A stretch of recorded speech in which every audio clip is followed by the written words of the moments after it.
I'm here with Paul Anka in Toronto, and it's really great to meet you. Thank you very much. Good to see you. Thanks. You've been really busy, been working on a new album called Duets. Yeah, we're just completing it actually, and it's out as we speak. Now, what was the impetus for it? You've done a Duets album before, a few years ago. Because there's a different texture to this one. Probably, in my vision, I wanted to do one more. I think the timing was right. I probably won't do another one. The material kind of dictated doing something that could really kind of update the last one. And I liked the group of artists that I felt that I could bring together to tie into the material, which was crucial. It wasn't a commercial venture in the sense that, let's lock into a bunch of swing songs and get some 15-year-olds to come in and sound like they know what they're singing about. So the timing was right, which is very important, as we know in life. And just sat down, and as long as I get motivated about something, then I can get into it, like Rock Swings. That was the biggest challenge. And things just all came together at the right time, and here we are. You mentioned that texture was a big part of the album, and one of the cuts on it, I think it's called Walk a Fine Line. You've got that powerhouse voice of Michael McDonald, and then you're no slouch either, and then the sign of kind of delicacy of George Benson. Tell me about that session. Well, I wrote the song with Michael McDonald, who's a great artist, and I love Michael for years, and I've always wanted to do something with it. Never ever looked at it as a duet with Michael. And as I was putting everything together, trying to piece it, I ran into George Benson on an airplane. We were all flying east, and I hadn't seen him in years. And he's a great artist, great guitarist, great vocalist. And one thing led to another. What are you doing? I'm doing a duets album. He said, "Oh man, I'd love to be a part of it." So I said, as soon as he said that, I went, "Oh, Walk a Fine Line." So I said, "You know what? Give me your number. Let me know where you're at." He lives in Phoenix, and I called Michael, who's in Hawaii, and I said, "I want to do some changes with the song, and I want you on it." Blah blah blah. And I got George, and he was a fan of George, and George was a fan. So it all started to come together real quickly. Wow. But what it was again the material dictating a home to two great artists who could really handle the material. Three. Well, setting myself aside, and believe me, they're far different than and I look up to them. So the material kind of really brought us all together. Not unlike Willie Nelson, who wanted to be on the album, but I said, what do I have for him? And Crazy happens to be one of my favorite songs of all time. So I said, hey Willie, it's the only track on the album. I want to do Crazy with you, and with Mandel, blah blah blah. We put it in a whole different thing, and it made it really very authentic, because a lot of the album is when you hear it. I didn't mind letting Dolly sing for the first minute and a half, and no Paul. I didn't mind putting other artists like Willie more in relativity to everything. So there's a lot of performances in there where usually you'd hear just a few bars of the guest, and then, I want my piece from the host. I let everything fall naturally in there. So Walk a Fine Line was certainly that way, as are all of the other tracks. Did you do any with a band live off the floor? Oh yeah, they're all live arrangements.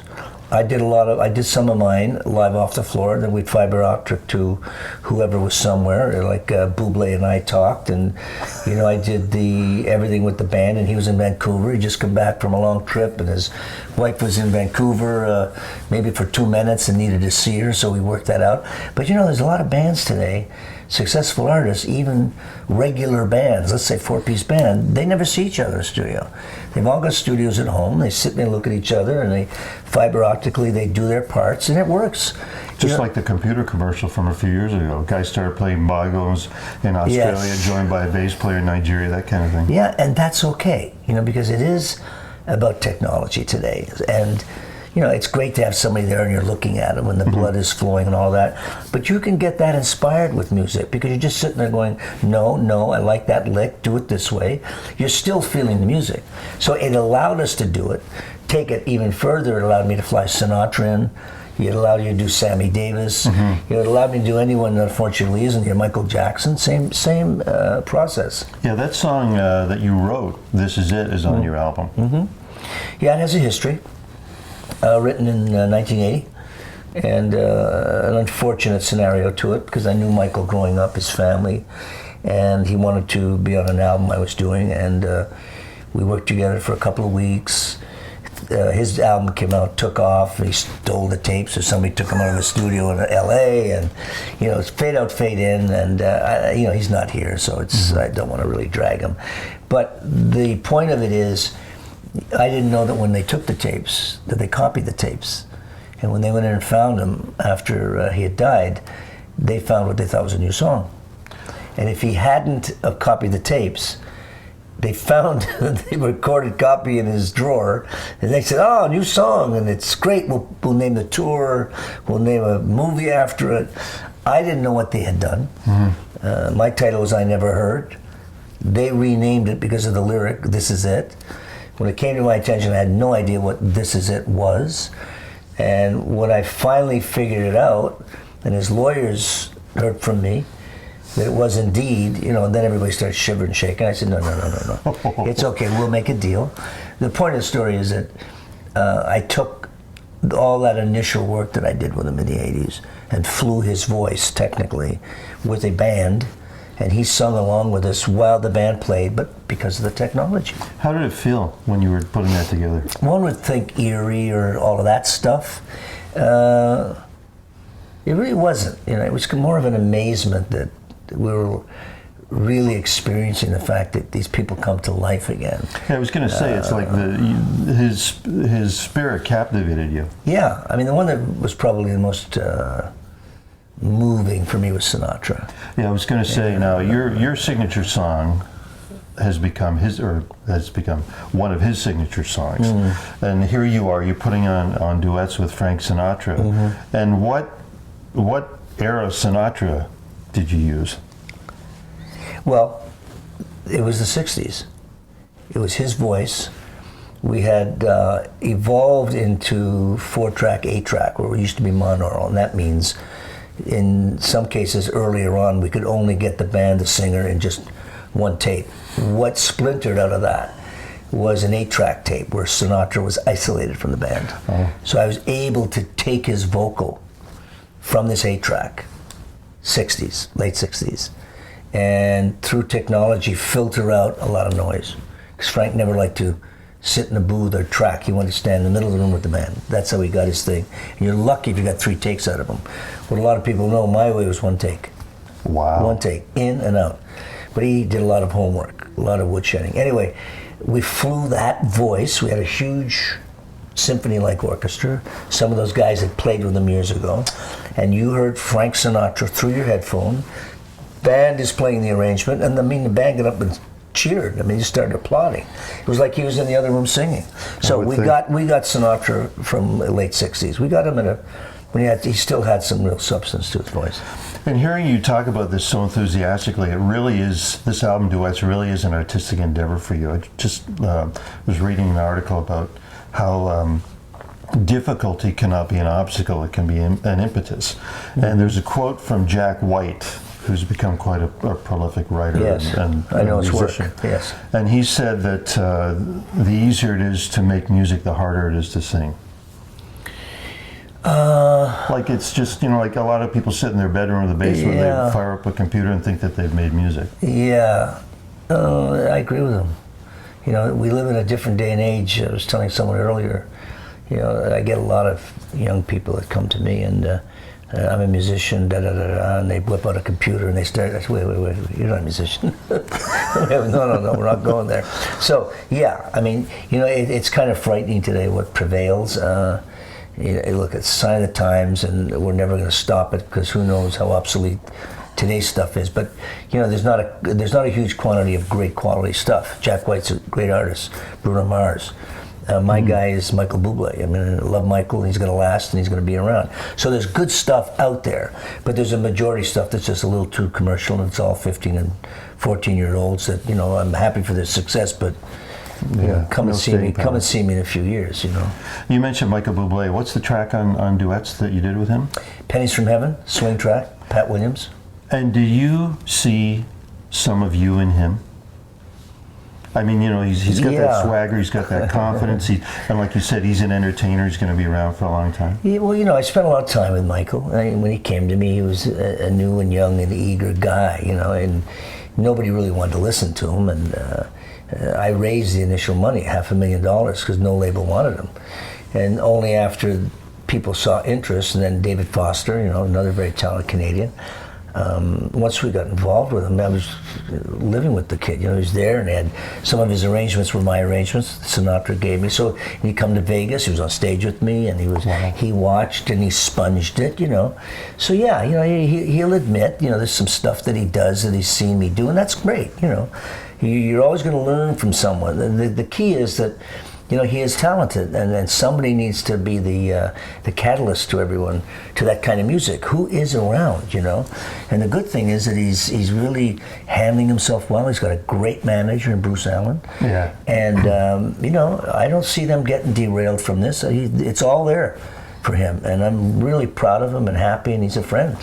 He's a smart kid, and he's got a great family. Yeah, real good family. I just want to ask you about, you still perform live, and you like performing live. When you're at that moment between the time you're backstage, out of the lights, and you come out, is there anything that goes through your head every time? Like, you're gonna get all of me, or how am I gonna do this? Like, what goes through your head? First, I can't believe I'm still here doing it. Second, I'm grateful to be here doing it.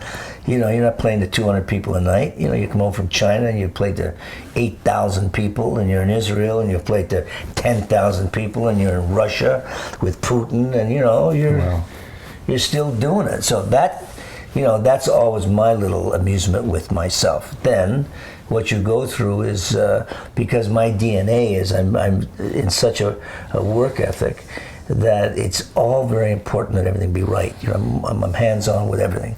I'm not at that point where, they're all here and I'm going to get away with this. And I can't exist like that. So I'm always I have a regiment the day of the show, and I'm doing the same things, and I'm eating the same way, and I'm always the little things that I do that keeps the mechanism working, and then I'm totally focused on what I have to do, because for me the whole secret is that first 7 minutes. You've got to grab an audience, and you've got to do the right things which subliminally set the tone for the evening. If you get off wrong, you're in trouble. So you got to be very careful what you do, how you come out. And that's where my focus is. I'm isolated from people. During the day, that work day, I'm a different creature. I need that alone time to really focus on everything, because I just take it as a real professional, in that I owe it to that audience, Yeah, I was going to say, from hearing you speak about it, you're really ready to give them all of you. You have to. I leave it all on the stage. I started so young, and I guess inside you don't want that to end. You've worked too hard to get there, and I'd be very embarrassed if I didn't hit a home run every night. I just couldn't function. And I know that reputation is everything, and people know, they're not stupid. That last show that you've done, and that word of mouth, it's not for just that moment. It means you're going to get that next year, and the year after, and the year after, because word gets out there. You start messing around or flubbing it up, they're just not going to show up for you. You've got duets coming out, and you've also got an autobiography, My Way. Great title. I wrestled with it. It wasn't my choice, frankly. I tried to really work around the issue, and some people brought to my attention that, hey, if anybody should call it My Way, it's you. That's what the consumer. But it was just too obvious. I tried to get a little too tricky with it. Oh, yeah.